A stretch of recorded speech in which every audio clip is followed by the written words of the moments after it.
Bonjour à tous et bienvenue dans ce nouveau Swiss Bliss. Nous sommes le 22 février 2025 et on vient de terminer une semaine assez compliquée. Vous l'avez vu, compliquée à cause d'un certain désintérêt général pour tout ce qui était de la macro et de la micro, et puis une ultra concentration de nouvelles géopolitiques. Un marché normal, c'est un marché qui s'équilibre habituellement entre ces trois axes, macro, micro et géopolitique. Mais force est de constater que depuis l'arrivée de Trump, il n'y a plus que Trump et le nombrilisme américain qui maintient l'attention des intervenants. Enfin, pour le moment. Bon, j'exagère un peu, parce qu'il est vrai que cette semaine, on a quand même beaucoup parlé de réarmement en Europe, ce qui a fait tirer tout le secteur qu'on appelle, pour être politiquement correct, le secteur de la défense. Et puis, il y avait aussi l'Allemagne qui est pleine d'espoir de voir son gouvernement de gauche voler en éclats ce week-end, tout en se demandant secrètement ce qui se passerait si ça virait sérieusement à la droite de la droite. Bref, on fait le point tout de suite sur cette semaine, juste après ça.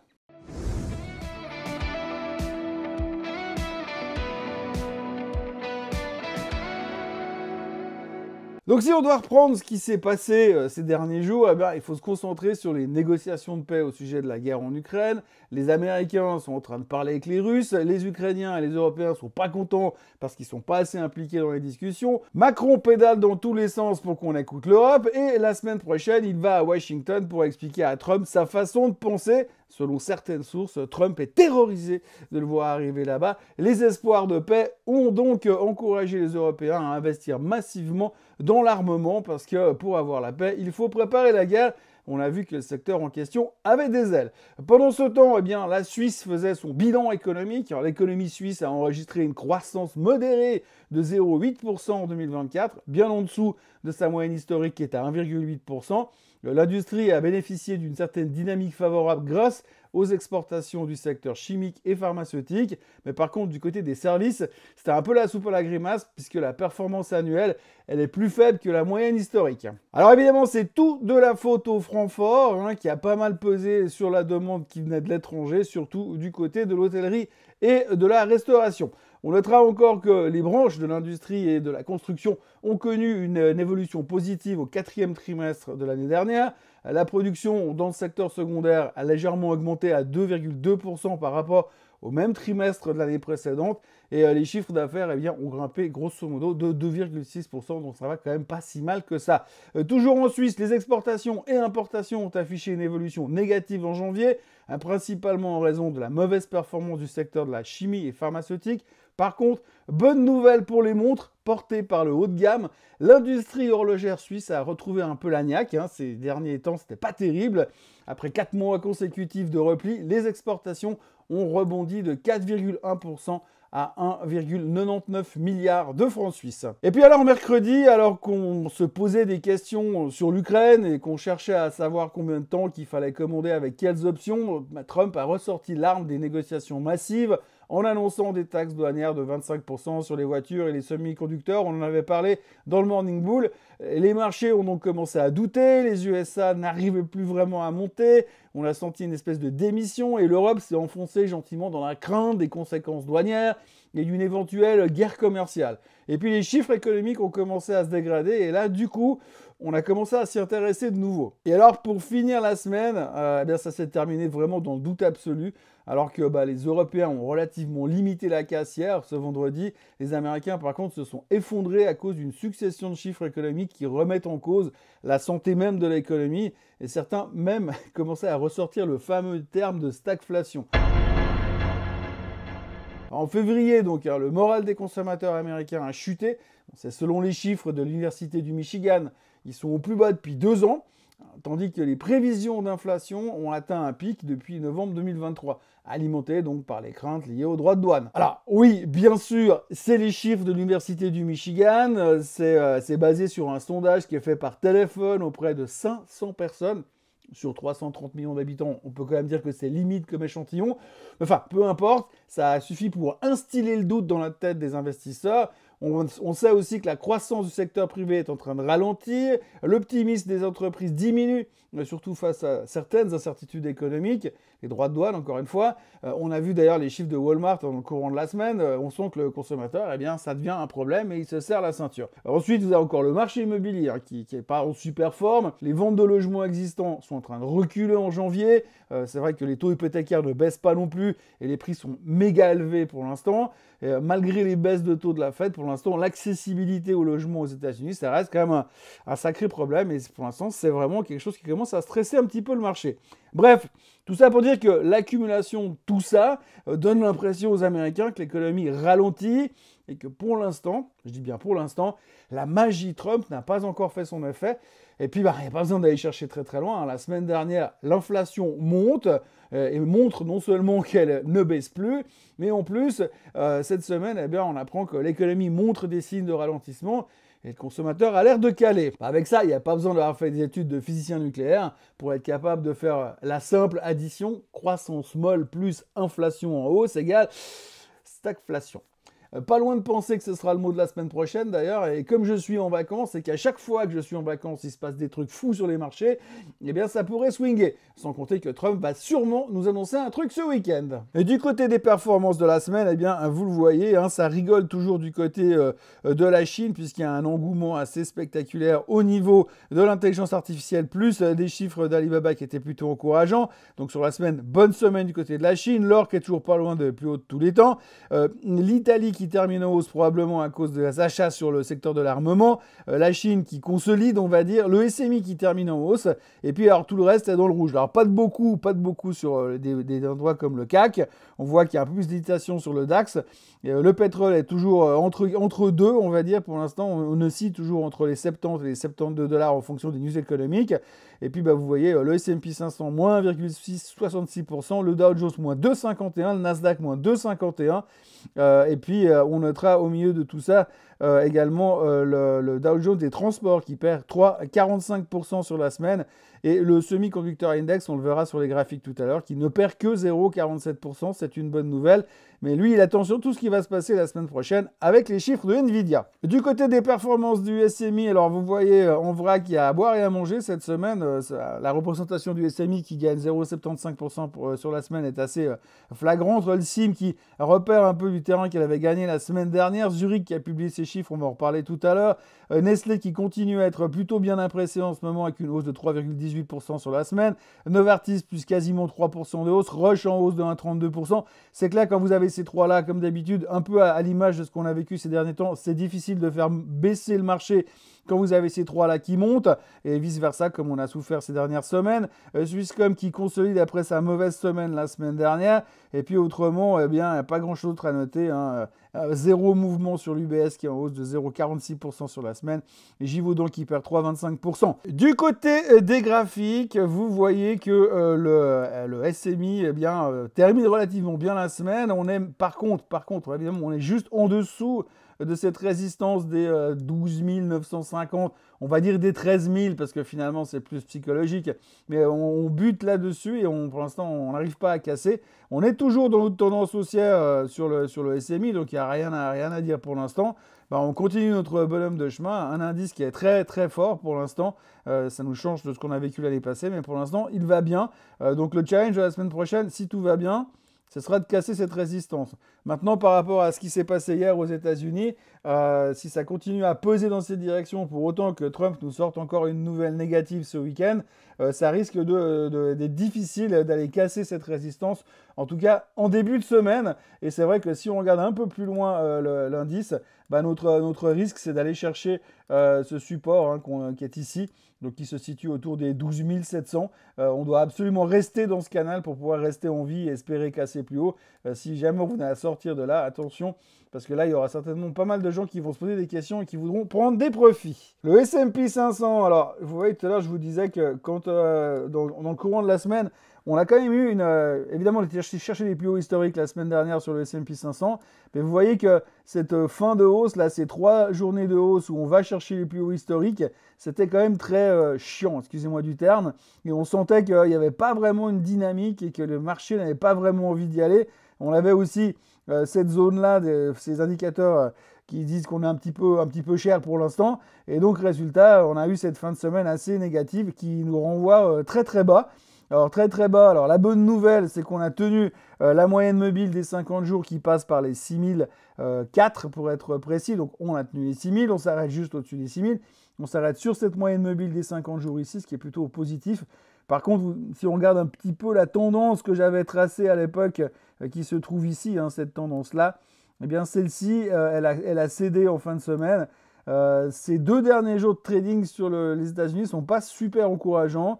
Et c'est vrai que si vous mélangez ça avec les chiffres économiques qu'on a eus et ce doute tout d'un coup qui se prend, qu'on a dans la tête par rapport à la problématique du consommateur américain, il ne faudrait pas que ça dure trop longtemps parce que sinon on peut rapidement se retrouver dans une situation bien dégueulasse. La ligne blanche, c'est la moyenne mobile des 100 jours. Vous savez qu'on regarde tous la moyenne mobile des 200 jours qui est à 5721. On a encore un peu de marge de ce côté-là. Mais voilà, attention à surveiller quand même qu'on ne fasse pas des exagérations, qu'on ne fasse pas les fous dans cette zone-là. Le Nasdaq, c'est pareil. Vous voyez que le Nasdaq, pour l'instant, eh bien, il a une fin de semaine assez délicate. Comme je vous l'ai dit tout à l'heure, et on va vous le répéter. Alors, je ne serai pas là, mais on va vous le répéter toute la semaine. Nvidia mercredi, Nvidia mercredi, Nvidia mercredi. Donc, forcément, ça sera un gros point hyper important pour la tech en fin de semaine. Mais on voit que à l'approche du week-end, plus les mauvaises nouvelles, plus le fait qu'on sait que tous les week-ends, Trump il nous sort des trucs, les gens n'ont pas voulu rester trop longtemps là-dedans. Petit détour sur notre indicateur avancé, le SOX. Alors vous voyez que toujours ce trading range latéral, je vous le refais toutes les semaines, mais je vous le referai jusqu'à qu'on arrive vraiment à sortir. Pour l'instant, on est dans une tendance latérale sur le SOX. Et vous voyez que pour l'instant, on n'arrive pas à sortir. Donc toujours en bas, 4800 et en haut, 5400 et des poussières. J'ai envie de dire, tant qu'on ne va pas à 5600, il n'y a pas de quoi s'exciter. Quand on y sera, tout le monde vous dira, oui, mais on va aller combler le gap ici, donc on ira chez les plus hauts historiques. Mais voilà, tout ça, je pense qu'on aura une idée de la bonne direction qu'on va prendre, celle-ci ou celle-là, dès la publication des chiffres de Nvidia qui, je vous le rappelle, seront publiés mercredi soir après la clôture. Petit détour en Europe, je vous montre que le DAX, parce que de toute façon, c'est plus ou moins la même chose, le même type de comportement entre la France et l'Allemagne. Alors effectivement, les marchés européens ont été perturbés la semaine dernière par toutes ces histoires d'armement.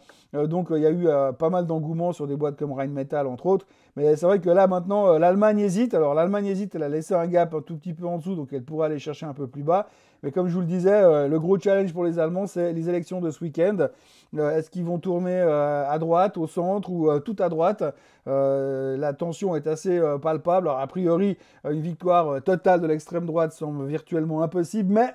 Mais s'ils prennent trop de pouvoir, effectivement, il y aura pas mal d'interrogations. Qu'est-ce que ça aura comme conséquence économique? On n'en sait rien. De toute manière, le DAX n'est pas monté non plus parce que c'est l'économie allemande qui va bien. Le DAX est monté parce que les boîtes vont bien et qu'elles vendent surtout à l'étranger. Maintenant, l'état économique de l'Allemagne, eh bien, c'est clair qu'avec un virage à droite, on espère des améliorations économiques et un soutien de la part du gouvernement. Mais d'un point de vue technique, pas besoin d'avoir fait des grandes études pour se rendre compte que, en fait, le graphique est vraiment super étendu, que le DAX n'arrête pas de monter, que vous voyez que les angles de la hausse sont juste complètement délirants. Alors oui, il y a des canaux haussiers, mais vous voyez, ça c'est un canal haussier normal, celui qu'on a depuis août l'année passée, ça c'est une tendance haussière normale. Là, c'est plus une tendance haussière normale, parce que sinon on va continuer à faire des trucs comme ça. Et puis là, c'est plus des graphiques, c'est le chart d'une fusée SpaceX qui monte dans l'espace. Donc faisons quand même un tout petit peu attention, je l'ai déjà répété plusieurs fois. Le DAX n'est pas forcément cadeau, il est dans une hausse stratosphérique depuis le début de l'année. À la moindre mauvaise nouvelle ou la moindre coup de déprime, les prises de profit pourraient être quand même assez conséquentes sur le DAX. L'or est au plus haut de tous les temps, on n'arrive pas à toucher les 3000, mais enfin voilà, pour l'instant c'est une question de semaine, on va y aller, il ne faut pas s'inquiéter, mais pour l'instant l'or est au plus haut de tous les temps. Le pétrole va dans tous les sens, donc là c'est entre guerre, pas guerre, paix, pas paix, nouveau forage, température trop froide pour forer aux États-Unis, inventaire un peu trop élevé. Donc pas mal de choses qui se passent sur le baril. Je crois que ce qu'il faut retenir sur le baril, c'est que pour l'instant, on a ce support qui passe par là et qui finit là. Donc en gros, les 68 $ sur le baril qui ne doivent pas lâcher. Et je dis doivent pas lâcher en majuscule et en caractère gras. On a encore un peu de marge pour aller chercher les plus bas. Je serais plutôt acheteur sur le niveau des 68 si on y allait pour essayer de jouer un rebond. Mais on voit que pour l'instant, dans un trend un peu plus court, sur ces quelques jours, depuis le début du mois de février, Pour l'instant, on oscille entre 70 et 72,5 et on n'arrive pas vraiment à prendre une direction, mais c'est vrai que si on regarde un peu les données macroéconomiques qui nous étaient données sur le pétrole ces derniers temps, eh bien, il y a à boire et à manger et ça n'a pas vraiment donné d'indication très précise sur la direction à suivre au niveau du baril, même si on sait toujours, bien sûr, que Trump aimerait qu'il baisse. Dans les vedettes de la semaine, on attaque tout de suite avec Lonza, puisque le sous-traitant pharmaceutique balois semble avancer gentiment dans la cession de son activité de gélules et de compléments alimentaires. Là, cette semaine, ils ont annoncé qu'ils avaient enfin désigné les banques d'investissement chargées de la vente de cette unité commerciale. C'était Bloomberg qui l'a annoncé en début de semaine. Alors pour être franc, ça n'a pas généré une passion délirante sur le titre. Pour autant, puisque cette semaine, sur la semaine, le titre était quand même en baisse de 2%. Vous voyez le graphique de Lonza. Alors la bonne nouvelle, c'est qu'on est revenu très très bas sur les indicateurs ici, sur mes indicateurs là, qu'on a aussi là derrière. Donc là, on est plutôt bien positionné. Le titre a l'air de revenir gentiment sur des niveaux où pour des traders, on pourrait commencer à essayer de faire quelque chose pour jouer éventuellement un rebond si on tient la moyenne mobile qui est par ici. Donc il y a peut-être un truc à jouer ici. Sinon, eh bien, il faudra attendre qu'on revienne gentiment en direction des 550 pour se repositionner lorsqu'elle touchera les 550 francs suisses. Et si elle y va. Oerlikon a gagné 6,1% sur une séance cette semaine, malgré le fait que la société a montré une activité freinée sur l'année dernière pour cause de restructuration. Mais en fait, ce que le marché a retenu dans les publications de Oerlikon cette semaine, c'est une seule chose, c'est le bénéfice net qui s'est envolé. On peut dire que pour l'instant, la restructuration qui a été mise en place ces derniers temps est en train de payer chez Oerlikon. Donc, petit retour de l'enthousiasme à un certain point de la semaine. D'un point de vue graphique, ça montre ça. Donc, vous voyez finalement qu'il y a quand même un graphique qui est en train de montrer qu'on a fait un fond à un certain moment. Et puis là, il y a quand même eu pas mal de gens qui ont dû jouer les résultats, qui étaient peut-être un petit peu bien informés. Bref, en tous les cas, le titre s'est bien redisposé. On a cassé la moyenne mobile des 100 jours, la blanche, là au milieu. Et puis là, vous voyez qu'on va gentiment se donner une nouvelle tendance qui va arriver ces prochains temps. Donc plutôt pas mal. Ça a l'air d'aller vers le mieux, comme je vous le disais, au niveau des restructurations. Techniquement, c'est clair que là où elle est revenue, ça va être difficile de passer la moyenne mobile des 200 jours comme ça sur Oerlikon, mais sur faiblesse, on peut peut-être commencer à essayer de jouer une nouvelle tendance sur Oerlikon ces prochains temps, pour autant que leur restructuration continue de fonctionner aussi bien. Chez Basilea, alors Basilea c'est pratiquement la vedette de la semaine. La société a donc publié des chiffres hyper solides à tous les niveaux et surtout grâce à des nouvelles acceptations, validations de médicaments et des partenaires de distribution. Alors cette excellente performance a permis donc d'augmenter les liquidités de la société. Et puis entre janvier et décembre 2024, l'entreprise a vu son chiffre d'affaires qui a explosé de 32,3% à 208,5 millions de francs suisses, notamment porté par les ventes du Cresemba et des paiements d'étapes en fonction de certaines évolutions, alors que les coûts opérationnels ont enflé de 6,5% quand même. C'est ce qu'a annoncé Basilea la semaine dernière. Le bénéfice net a été multiplié par 7 à 77,6 millions. En gros, ce fut une très très belle semaine pour Basilea qui est quand même en hausse de plus de 13% sur 5 jours. Voilà, alors là techniquement ça se passe de commentaires. Vous avez une tendance latérale qu'on avait identifiée il y a quelques temps déjà en arrière. Et ben la semaine dernière on a tout pété. Donc vous avez un titre qui traite dans un range depuis pas mal de temps, vous voyez, bam, bam, bam, bam, bam, bam. Et là on consolide depuis un moment. Ceux qui ont joué le bas du range pour se dire bah, je rachète à 40, j'espère qu'elle monte à 44, et ben, carton plein. Par contre, maintenant, on a cassé le range. Donc, on va attendre la semaine prochaine pour voir un peu la confirmation. Si le titre revient sur les 44 et qu'il ne lâche pas les 44, il faudra essayer de jouer le rebond pour voir la continuité, si on peut continuer à aller plus haut. Mais souvenez-vous de ce range parce que pour l'instant, il marche quand même pas mal depuis 5-6 mois. Donc quelque chose qui pourrait être intéressant à surveiller. Et si la confirmation se présente, eh bien peut-être que l'avenir de Basilea se présente beaucoup, beaucoup plus haut. Et si on revient dans le passé, c'est clair qu'on a peut-être du potentiel de rattrapage encore sur Basilea. Dure semaine en revanche chez Siegfried. Le sous-traitant pharmaceutique argovien a annoncé des recettes en légère progression pour l'année dernière, ainsi qu'une hausse plus que proportionnelle de la rentabilité. L'année en cours devrait s'inscrire dans la continuité, mais le marché n'a pas super adoré le package global et le titre était pas mal sous pression en milieu de semaine. Le PDG a ensuite déclaré être à la recherche d'une fusion ou d'une acquisition pour accélérer le développement de la société. Vous avez le graphique de Siegfried. Alors, hop, alors vous voyez qu'on a quand même une période assez bullish ces derniers mois. Et là, depuis un moment, on patine dans la semoule, comme on pourrait dire ça. Alors, d'un point de vue très court-termiste, on voit que cette espèce de phase de récupération dans laquelle nous étions depuis quelques temps, eh bien, s'était effacée avec l'annonce de l'autre jour, quasiment. Et on revient de nouveau au plus bas sur la zone, cette zone-là qui avait déjà fait office de support. Alors bon, le titre termine la semaine à 996 francs suisses. Ça peut encore osciller pas mal autour des 950. Si on venait dans cette zone-là, techniquement, c'est des points d'entrée pour essayer de jouer un rebond à très court terme. Maintenant, d'un point de vue fondamental, on voit quand même que ce n'était pas super génial. Mais bon, on va garder un peu d'espoir là-dessus, à surveiller ces prochains temps. Le mot fusion-acquisition est toujours quelque chose qui permet de limiter les mauvaises nouvelles sur les titres où il y a peu d'informations. Alzo a augmenté son dividende, mais ça n'a pas suffi pour satisfaire les investisseurs, en tout cas le jour de l'annonce. Il faut dire que la société lucernoise a vu ses ventes et ses bénéfices reculer l'an dernier. Et dans la foulée, Fontopel a baissé son objectif de cours à 300 francs contre 320 auparavant. Le groupe prévoit également de nouveaux rachats d'actions. Mais bon, notez bien, on s'en foutait pas mal globalement des chiffres parce que dans la foulée, le lendemain, la société a reçu son approval de la part des autorités pour sa fusion avec West Coast. La finalisation de la transaction est prévue le 28 février. Donc entre le pire moment de la semaine et le jour des résultats à la fin de la semaine, le titre a repris quand même 10%, donc plutôt une belle semaine finalement sur Alzo, alors que c'était plutôt mal embarqué. Alors vous voyez, graphiquement ça ressemble à rien, mais en tout cas sur l'annonce, vous avez donc l'annonce des chiffres, boum, le titre se fait déglinguer, on va chercher les plus bas ici, et puis ensuite l'approval de la fusion, et on récupère les 10%. Bon, maintenant il faudra voir comment ça va se faire au niveau de l'intégration et comment ça va se passer au niveau du titre. Et pour l'instant, belle semaine l'un dans l'autre pour ceux qui ont su jouer. Il n'y en a pas beaucoup évidemment, j'imagine, mais en tout cas, belle semaine sur Alzo. Chez Straumann, le spécialiste des implants dentaires a dégagé un bénéfice de 459 millions de francs l'an dernier, 10 millions de plus qu'un an auparavant, mais sa performance s'est révélée inférieure aux attentes des analystes, en particulier en matière de rentabilité. Les analystes estiment plutôt positive l'évolution des ventes, surtout au 4e trimestre, avec une croissance organique accélérée qui dépassait les attentes. L'Asie-Pacifique et l'Amérique latine vont pas mal, mais l'Amérique du Nord reste quand même un tout petit peu en berne. Et en revanche, les marges déçoivent, c'est surtout là-dessus qu'on a appuyé, les marges déçoivent, tout comme les perspectives 2024 de Straumann. L'EBIT est inférieur aux attentes.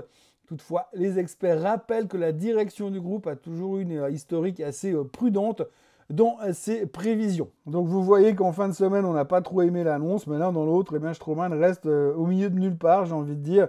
D'un point de vue technique, vous voyez qu'on est venu buter sur les 133,70. Si on essaie de trouver un range là au milieu, on revient sur les 121 au plus bas. Donc pour l'instant, on est un peu coincé là dans tout ça.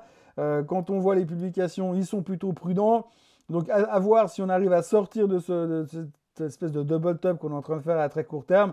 Et si on va s'établir en direction des 140, voire mieux, les casser, ça veut dire qu'on est en train de passer au-dessus de cet ancien top.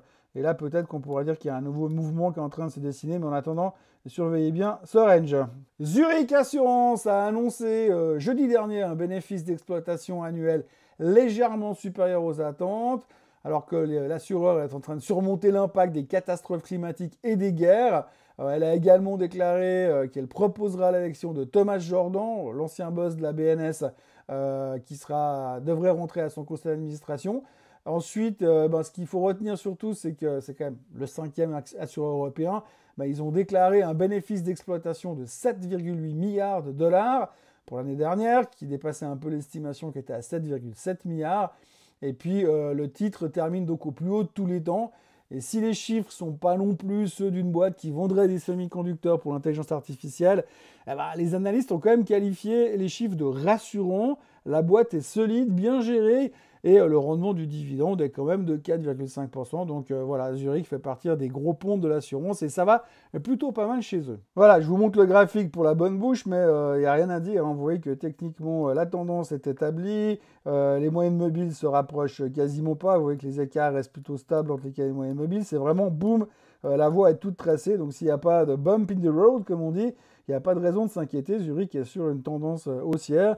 Et on devrait bientôt la retrouver en direction des 600 dollars, des 600 francs suisses, pardon, dans un premier temps. Mais l'un dans l'autre, la tendance est bien établie. Donc rien à dire du niveau graphique chez Zurich, ou alors il faudra aller pinailler pour trouver du court terme. Mais là, la tendance est clairement affichée. Alors, en vrac, Novavest a réalisé des bénéfices nettement plus élevés en 2024. La fusion avec Senior Residence, qui est intervenue mi-juin, a donné un coup de pouce à la société. Software One a augmenté son chiffre d'affaires en 2024 de 0,6% à 1,02 milliard de francs suisses. La banque privée EFG International a accentué ses pertes après avoir annoncé un bénéfice net en hausse de 6% à 321,6 millions de francs suisses en 2024. Temenos a confirmé mardi dernier la progression de ses ventes annuelles de 4% à 1,04 milliard. Le résultat opérationnel a lui connu une hausse de 13% à 354,6 millions. Sembra Money Bank, spécialisé dans les cartes de crédit et l'octroi de crédit, crédit à la consommation surtout, eux, ils ont vu leur bénéfice net progresser de 8% sur un an à 170,4 millions de francs suisses.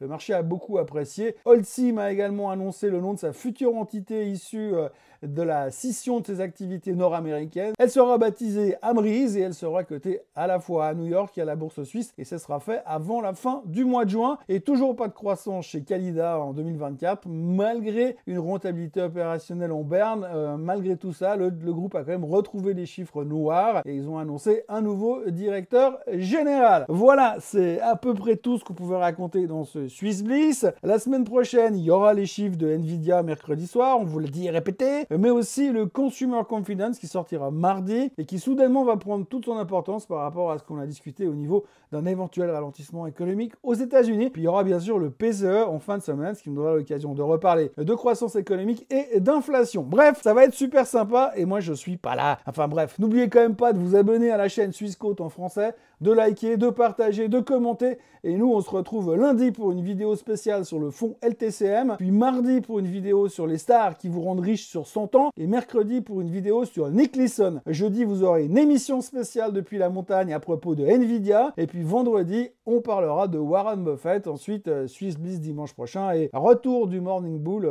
pour le premier lundi du mois de mars. Passez un excellent week-end, et pour ceux qui partent à la montagne comme moi dans 3 minutes, eh bien, profitez bien, et à tout bientôt. Bye bye.